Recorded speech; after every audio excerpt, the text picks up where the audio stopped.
節手嘅位置啊。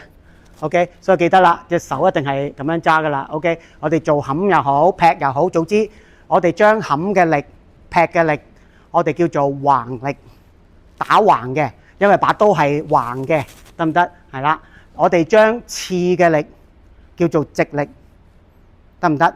嗰個直力係向前去嘅，你呢啲力係向橫嘅。我唔理你上劈下、左劈右、右劈左下向上，都係橫力，嗰啲叫橫力。向前嘅力叫做直力。OK， 咁以後記住一樣嘢，我哋苗刀嘅殺着係用直力，即係講篤人嘅。OK， 我哋平時都會做冚劈，但係冚劈唔係我哋嘅主菜嚟嘅。我哋啲冚劈打開咗人哋就吉佢噶啦。OK， 就係咁樣嘅。OK， 所以係，但係我哋又唔係好似 fencing咁，淨係識得吉嘅。OK， 咁我哋把刀賦予咗我哋好多嘅揸法，係啦。咁然之後咧，就係你哋見到把刀上高咧，仍然都有啲，點解仲有個疤，仲有個金屬位啊？點解有咁嘅概念啊？記得啦，上堂就大約同你哋講過啦。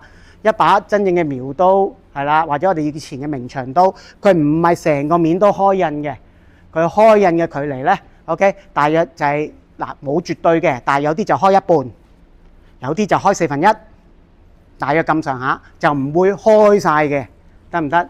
點解唔會開晒咧？揸長刀最驚咩啊？揸長刀最驚梗係俾人埋身㗎啦，係咪？你埋身你咁樣揸，你咪冇氣咯，你死㗎啦，係咪？所以咧，我哋揸刀咧，我哋有另一種揸法嘅，就係將隻手放喺前邊咁樣揸嘅。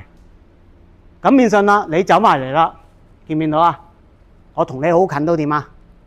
仲有得打 ，OK？ 而頭先講啦，苗刀係用咩㗎？直力嘅 ，OK？ 咁我哋就係刺啦，明唔明 ？OK？ 所以就會有呢啲咁嘅力啦 ，OK？ 係啊，即係簡單講，如果你同人打，我哋咧，我哋就算槍法都係嘅，即係咧，我哋嘅苗刀咧，上堂有冇同你講過？苗刀咧，其實佢哋咧另一個名叫做矛刀，苗矛，即係你用翻普通話咧就好似㗎啦個音，苗矛 ，OK？ 矛刀嘅意思係講緊咧就係你把刀嘅用法就係吉啦，即係用槍法 ，OK？ 確實係嘅，我哋套刀同日本人唔同嘅地方就係我哋中國人係最叻係咩？就係槍術，所以我哋係用槍法。OK， 所以當我哋一縮刀打嘅時候，就係槍法。唔好覺得直力係冇用，直力裏邊係可以有橫力。OK， 直力係可以有橫力。OK， 係絕對可以嘅。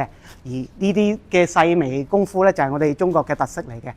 我哋咧唔強調手法嘅，放鬆你嘅手就得㗎啦。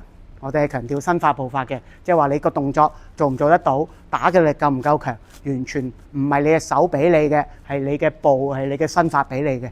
你係練將成個人當作一條手臂咁去睇 ，OK？ 你條腰就好似呢個手臂嘅呢個關節咁，就係呢條腰啦。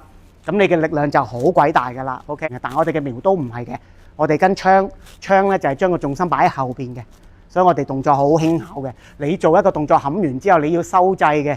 做苗刀冚完一個動作係唔使收掣，跟手就去第二個動作嘅，係唔斷嘅。呢個亦都係我哋中國刀法嘅特色嚟。